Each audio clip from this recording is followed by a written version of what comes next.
ಚೂರಿ ಚೂರಿ ಪುಡಿಯನ್ನು ಹಾಕಿದರೆ ಸಾಕು, ಕೂದಲು ಬೇಗ ಬೆಳ್ಳಗಾಗೋದು ಇಲ್ಲ, ಅದ್ರ ಜೊತೆಗೆ ಕೂದಲು ಉದ್ರೋದು ಇಲ್ಲ, ಬೇಗ ಕೂದಲು ದುಪ್ಪಟ್ಟು 3 ಪಟ್ಟು ಬೆಳೆಯುತ್ತೆ.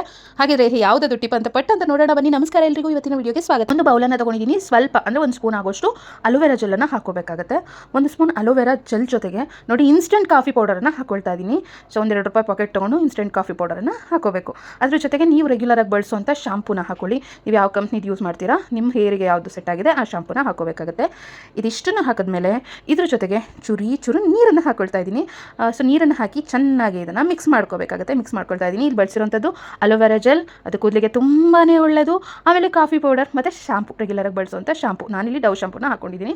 ಸೊ ಇದನ್ನು ಚೆನ್ನಾಗಿ ಮಿಕ್ಸ್ ಮಾಡ್ಕೊಂಡಿದ್ದಾಗಿದೆ. ಒಂದೊಳ್ಳೆ ಹೇರ್ ಕೇರ್ ಮಾಡುವಂಥ, ನಮ್ಮ ಕೂದಲನ್ನು ದುಪ್ಪಟ್ಟು ಬೆಳೆಸುವಂಥ ಲಿಕ್ವಿಡ್ಸ್ ಇದ್ದಾಗಿದೆ. ಏನಿಲ್ಲ, ಟೈಮ್ ಏನು ಎಕ್ಸ್ಟ್ರಾ ಕೊಡೋದು ಬೇಡ. ಈ ಲಿಕ್ವಿಡನ್ನು ನೀವು ತಯಾರಿಸ್ಕೊಂಡು ಸ್ನಾನ ಮಾಡಬೇಕಾದ್ರೆ ಇದನ್ನು ಬಳಸಿ ಸ್ನಾನ ಮಾಡೋದ್ರಿಂದ ಬೇಗ ಕೂದಲು ಕಪ್ಪಾಗೋದಿಲ್ಲ. ಅದಷ್ಟೇ ಅಲ್ಲದೆ ಕಾಫಿ ಪುಡಿಯನ್ನು ಬಳಸೋದ್ರಿಂದ ಕೂದಲು ಕಾಲಕ್ರಮೇಣ ಡಾರ್ಕ್ ಆಗುತ್ತೆ, ಕಪ್ಪಾಗುತ್ತೆ. ಮತ್ತು ಕೂದಲು ಕೂಡ ಅಷ್ಟೇ, ಏನಾದರೂ ಉದುರುತ್ತಾ ಇದೆ ಅಂದರೆ ಮತ್ತೆ ಕೂದಲು ಬೆಳೆಯೋದಕ್ಕೆ, ಫಾಸ್ಟಾಗಿ ಕೂದಲು ಬೆಳೆಯೋದಕ್ಕೆ ಇದು ತುಂಬಾ ಸಹಾಯಕ ಆಗುತ್ತೆ. ನಿಮಗೆ ಕೂದಲನ್ನು ಕಟ್ ಮಾಡಿ ಸಾಕಾಗುತ್ತೆ, ಅಷ್ಟು ಚೆನ್ನಾಗಿ ಕೂದಲು ಅನ್ನೋದು ಬೆಳೆಯುತ್ತೆ. ಆಮೇಲೆ ಅಲೋವೆರಾ ಜೆಲ್ನ ಬಳಸಿದ್ವಿ, ಕಾಫಿ ಪೌಡರ್ನ ಬಳಸಿರೋದ್ರಿಂದ, ಕಾಫಿ ಪುಡಿಯನ್ನು ಬಳಸಿರೋದ್ರಿಂದ ಕೂದಲು ತುಂಬಾ ಶೈನಿ ಕೂಡ ಆಗುತ್ತೆ. ನೋಡಿ, ಲಿಕ್ವಿಡನ್ನು ಹಾಕಿ ತಲೆ ಸ್ನಾನ ಮಾಡಿ ನೋಡಿ, ಕೂದಲು ಎಷ್ಟು ಚೆನ್ನಾಗಿ ಬೌನ್ಸಿಯಾಗಿ, ಎಷ್ಟು ಚೆನ್ನಾಗಿ ಕಾಣುತ್ತೆ, ಶೈನಿಯಾಗಿ ಕಾಣುತ್ತೆ ಅಂದರೆ ನಿಜವಾಗ್ಲೂ ಸೂಪರಾಗಿ ರಿಸಲ್ಟ್ ಬರುತ್ತೆ. ಎಷ್ಟೇ ನೀವು ಹೇರ್ ಕಟ್ ಮಾಡಿದ್ರು ಆದಷ್ಟು ಬೇಗ ಕೂದಲು ಕೂಡ ಬೇಗ ಬೆಳೆಯುತ್ತೆ. ತುಂಬ ಚೆನ್ನಾಗಿ ಕೂದಲು ಆರೈಕೆ ಅನ್ನೋದಾಗುತ್ತೆ. ಈ ಥರ ಮನೆಯಲ್ಲೇ ಒಂದು ಲಿಕ್ವಿಡನ್ನು ತಯಾರಿಸ್ಕೊಂಡು ತಲೆ ಸ್ನಾನ ಮಾಡೋದ್ರಿಂದ ಖಂಡಿತ ಈ ಟಿಪ್ಪನ್ನು ಟ್ರೈ ಮಾಡಿ ನೋಡಿ.